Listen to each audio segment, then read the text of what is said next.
I know the team that they played the first time, but they've got some downhill players, and they'll drive you and drive you.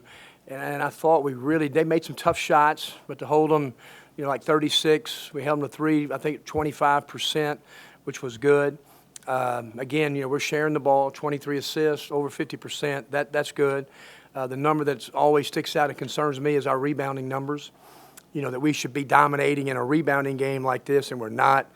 So that's something we've got to get better at. But it was great. It was great to see James White, Eric Vanderheiden. Both of them are going to be really good players here. And it's good to see James get going. He's a talented guy. And Ty Fagan, almost 5 or 6 guys in double figures. I think you're going to see a lot from this team, those kind of numbers throughout the year. Question for Coach.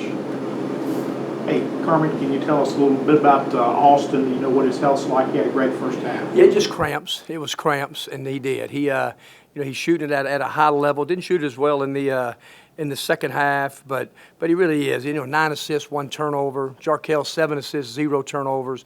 So Austin is making shots, but he's doing a lot of other things. Really, really well. And what's the difference in him? It looked like first 2 years he seemed unable to put this type of performance back to back.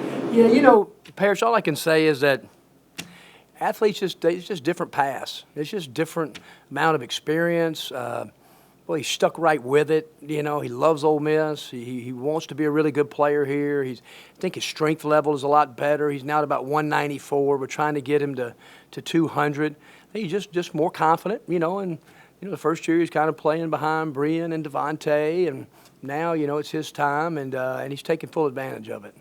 It's 2 games, but are you seeing what you hope to see out of them, kind of leading the offense and Crowley and Jordan? Yeah, and I think Luis Rodriguez, I don't think we've seen his best yet. Jamin, I thought, shot some good balls tonight in the first half. We need to get him to where he's confident and makes threes. All those shots were good, because he really stretched at the 4, same way with Sammy. But yeah, I think those perimeters, and Matt Morrell's in double figures tonight. So, those experienced guys, they should be making progress, and I think they are, and we'll get tested for sure in Charleston. White and Fagan, and in Ruffin's absence, who are some of those guys maybe that you may count on or expect more out of this next month or so? We got to get Nas more touches. Got to get more touches from Nas. He only shot 2 balls tonight. We got to do a much better job with that. He's got to post harder, roll harder, go the offensive boards. But we've been trying to make it a priority, and we didn't get that done. I thought Robert Allen's energy level flipped the game when we brought him in.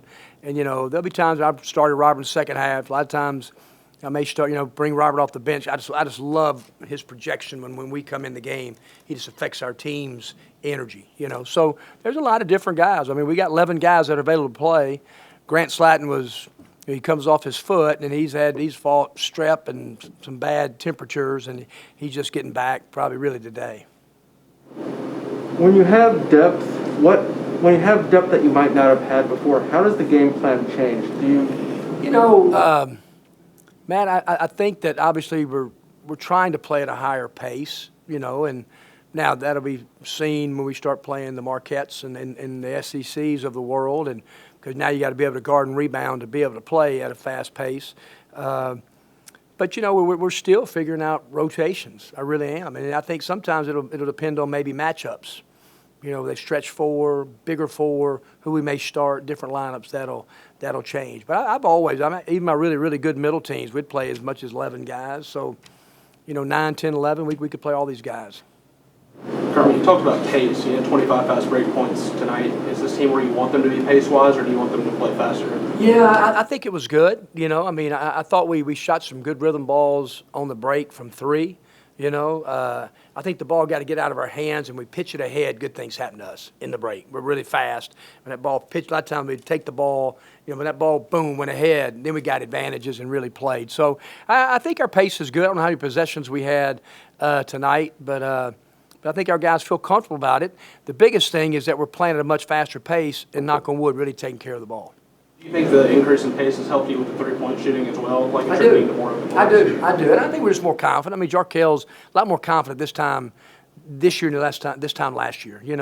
AC the same way. Matt, Ty Fagan can shoot the ball. So I just think we got some guys. I know Jamin Brakefield is going to really shoot it. Robert Allen has worked his tail off. He's got to be able to make pick and pop threes. So, but it's the second straight game, isn't that right? We've made over 9 threes, which if we can do that, I think our team's pretty effective. You see out of the second half, only 2 turnovers, a little bit cleaner game. From your perspective, what you see was the difference? Yeah, I didn't think we rebounded the ball. They got some offensive rebounds. I thought we really got, in transition. I just thought we were much better. Thought the ball flowed much better. We played downhill, and then, we made some shots out of the break. But I just thought defending, it was good. And like I said, when you can play fast and not turn it over, that's a good feeling, that you're going to get shots at the goal. Any further questions for Coach? Coach, you limited the team that scored. I think they scored like over 100 last 118. Yeah, to 68. So what does that really say about the style of defense you're playing? Yeah, because when you get 118 is 118. I don't care who you play. It is. And so I thought but the biggest thing was that I didn't think we got back very well defensively against UNO. So I thought our half-court defense got set, that they just didn't get balls in transition and lay balls in. So we made them run half-court offense, and that was the big key for that. Thanks, guys. Thank you all. Thank you.